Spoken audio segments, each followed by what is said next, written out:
Ehsan Ramzan, he was the youngest one to become the world champion and right now under 21 की championship कुछ ही दिन पहले जीत कर आए हैं और पाकिस्तान का नाम एक दफ़ा फिर से रोशन कर आए हैं। एहसन रमज़ान को खुशामदीद कहती हूँ मैं गेम सेट मैच में। अस्सलाम वालेकुम and welcome to the show. वालेकुम सलाम।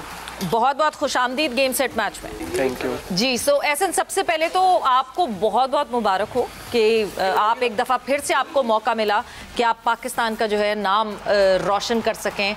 बट जब मैं हर दफ़ा मुझे ये होता है कि एक इंडिविजुअल जब अपने फाइनल मोमेंट्स में होता है, आप मिलाद के अगेंस्ट खेल रहे थे इरानियन क्यूएस्ट जो जिनका अपना नाम भी अच्छा खासा बड़ा है। सो क्या उस वक्त क्या फीलिंग्स थी जब फाइनली आपको पता चला था yes I am right at the corner? देखिए, क्योंकि ये फाइनल मेरे ख्याल से ज़्यादा टफ था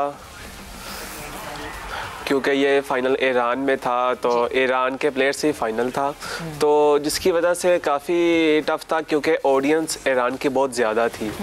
तो मुझे एक चीज़ का तो एक्सपीरियंस था कि अगर मैंने फ्रेम स्टार्ट में ही मैच लूज़ किया तो होटिंग बहुत ज़्यादा होगी। तो इसकी वजह से ही मैंने जो एक्सपीरियंस था, मेरे पहले भी एक वर्ल्ड कप का फाइनल खेला था, तो उस चीज़ का मैंने फ़ायदा उठाया और स्टार्ट में ही मैच पर अपनी ग्रिप रखी। तो मतलब शुरुआत से ही आपने कहा मैं अपना पलड़ा भारी रखूं कि मुझे बाद में जो है वो घबराना ना पड़े, बिकॉज ऑब्वियसली वो होम क्राउड एडवांटेज और वो तो सभी मिल ही जाता है ना। जी बिल्कुल ऐसे ही। सो ऐसा जब मैं आपकी इन फतवात को देखती हूँ, कभी ऐसा कोई मोमेंट आया जहाँ पे एहसन रमज़ान को खुद ये लगा कि नहीं जी मुझ में गरूर नहीं आना चाहिए, मुझे ओवर कॉन्फिडेंट नहीं होना चाहिए क्योंकि वो मेरी परफॉर्मेंस को नेगेटिवली इम्पैक्ट करता है? कभी किसी इवेंट के दौरान, कभी किसी टाइम पे आपको ऐसा फील हुआ?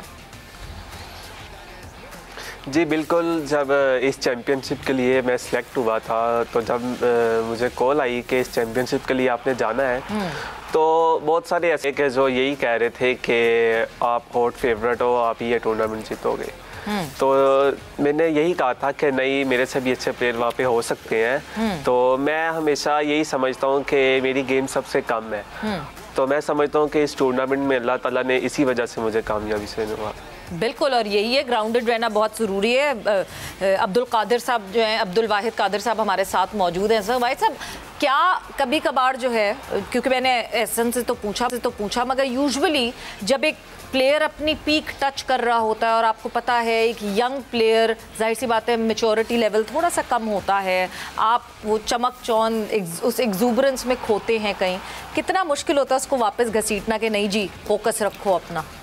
देखें, एहसन के साथ हमने एक टूर किया था अभी अमेरिका का, और ये फ्रेश वर्ल्ड चैम्पियन थे और हम वर्ल्ड गेम्स खेलने के लिए वहाँ गए थे, मैं इनके साथ ही था।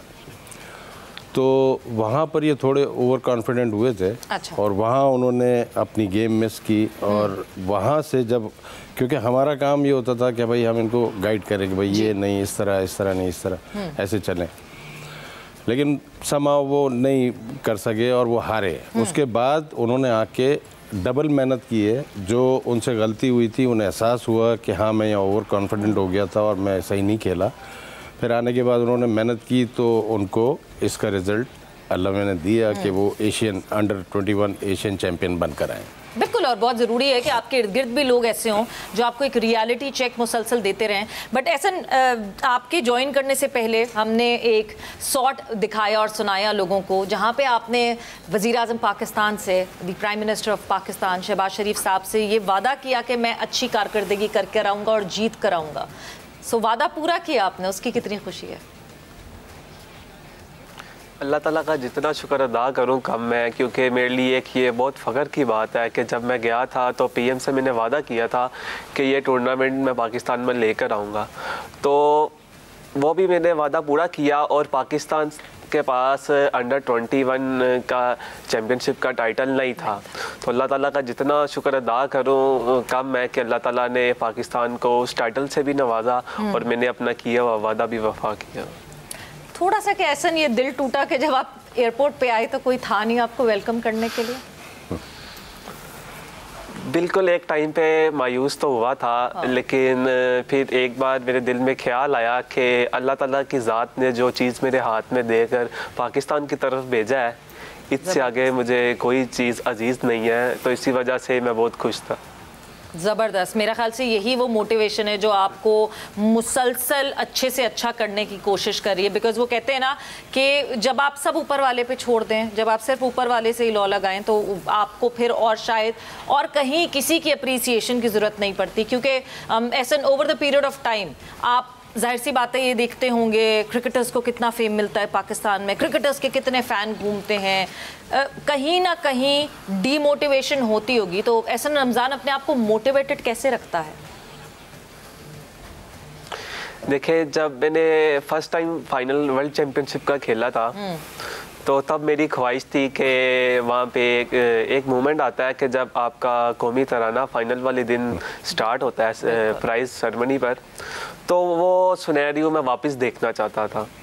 तो दोबारा जब मैं अभी फिर चैम्पियन बना, तो अब यही ख्वाहिश होती है कि जब भी किसी टूर्नामेंट पर जाएं तो प्राइज़ सेरेमनी पर हमारा परचम सबसे ऊपर हो और हमारा ही कौमी तराना बजे। वो जो चीज़ है, कह लें कि वही चीज़ मायूस नहीं होने देती और अपने इवेंट की तरफ वापस लेकर जाती है, और सारा जो मेन फोकस होता है वो इवेंट पर होता है कि पाकिस्तान। बहुत ज़बरदस्त। मैं तो अभी थोड़ी देर पहले कह रही थी कि नहीं जी 17 साल के मेच्योर, मगर जिस मेच्योरिटी की आप बातें कर रहे हैं ऐसा, ऑनेस्टली स्पीकिंग, वो जो जब नेशनल एंथम, हम जो स्पेक्टेटर्स होते हैं वो नेशनल एंथम उस वर्ल्ड स्टेज पे सुन के हमारे रोंगटे खड़े हो जाते हैं, तो ऑब्वियसली आप लोगों की क्या फीलिंग होती होगी, शायद हम उसको थोड़ा सा भी कनेक्ट नहीं कर पाते। हम अब कोचेस की अगर बात करें, क्या एहसन रमज़ान को ये लगता है कि अगले फेज़ या अगले स्टेप पे आगे बढ़ने के लिए और बेहतर करने के लिए हमें अच्छे कोचेस रिक्वायर्ड है? देखिए, हर चीज़ के साथ कुछ टेक्निकल चीज़ें होती हैं, वो होना ज़रूरी है। इंसान कब तक अकेला ही चलेगा? अभी हमारे पास कोई भी इंटरनेशनल स्टैंडर्ड का कोच नहीं है, ठीक है, तो ना इंटरनेशनल स्टैंडर्ड का कोई वेन्यू है। उसके बावजूद भी हम अगर गोल्ड मेडल पाकिस्तान को ला के दे सकते हैं, तो मेरा ख्याल है कि चीज़ को कोई भी चीज़ से मज़ीद बेहतर कर सकता है इंसान। तो अगर हमें कोचिंग के लिए कहीं भेजा जाए, तो मेरा ख्याल है कि गेम में और ज़्यादा रुझान पैदा होगा, पाकिस्तान के स्नूकर में भी, क्योंकि जो न्यू प्लेयर आएंगे वो देखेंगे कि कोचिंग के लिए बाहर भी प्लेयर जाते हैं, कि ना कि सिर्फ टूर्नामेंट खेलने के लिए। तो इसीलिए गेम की तरफ काफ़ी बेहतर हो जाएगी पाकिस्तान की स्नूकर। वाहिद साहब, इंटरनेशनल स्टैंडर्ड का जो ये सेटअप कह रहे हैं, वेन्यू कह रहे हैं कि हमारे पास कोई ऐसी फैसिलिटी हो, फिर फॉरेन कोचेस की जो बात कर रहे हैं, क्या ये फंड्स का ही मसला है जो ये PBSA नहीं कर सका और अब हम आगे देखेंगे कि ऐसा कुछ हो? देखें, इसके लिए हमें जगह भी रिक्वायर्ड है जी, कि अगर हमें कोई ऐसी जगह मिलती है कि जिसको हम इंटरनेशनल लेवल का पूरा स्टेडियम टाइप का बनाएं, बिल्कुल, और ज़ाहिर है पैसा तो चाहिए उसके लिए, फंडिंग की तो ज़रूरत है, गवर्नमेंट की सपोर्ट की ज़रूरत है। तो कोई कराची में as far as I remember, क्योंकि एक ज़माने में जो है आलमगीर शेख साहब जो हैं वो एक जगह ढूंढ रहे थे, बट इवेंचुअली एक ज़मीन मिली तो थी, वो क्या हुआ उसका? वो वापस ले ली थी, फिर वापस ले ली गई वो ज़मीन? जी हाँ, ऐसा ही था। यानी उस पे आप लोग उस पे कुछ ना कंस्ट्रक्ट कर सके ना कुछ, वो ऐसी पहले वापस? जी हाँ, इसी तरह वापस चली गई। तो अब कहीं किसी ज़मीन की बात हुई, कोई जगह की बात हुई, क्या मज़ारी साहब के सामने आपने ये चीज़ें रखी? मज़ारी साहब से बात हुई है और उन्होंने उम्मीद कराई है कि इंशाल्लाह वो कोई ना कोई ऐसा सेटअप करा के देंगे, क्योंकि हमारे पास इंटरनेशनल लेवल के टेबल्स और ये सारी चीज़ें तो हैं, हर चीज़ है। अब ये है कि जगह हमें मिले, हम उसको कंस्ट्रक्शन कराएं और सारी चीज़ें, क्योंकि एक हमारा अपना स्टेडियम हो ना जी। ऐसे तो हमारे फैसलाबाद में और दूसरी जगहों पर हैं, लेकिन ये कि जो एहसन ने बात की कि इंटरनेशनल लेवल का, तो वो नहीं है। हम उसको एक्सपेक्ट कर रहे हैं कराची में, इंशाल्लाह मज़ारी साहब से उम्मीद है कि वो हमें हेल्प आउट करेंगे और हम इंशाल्लाह ज़रूर बनाएंगे उसको।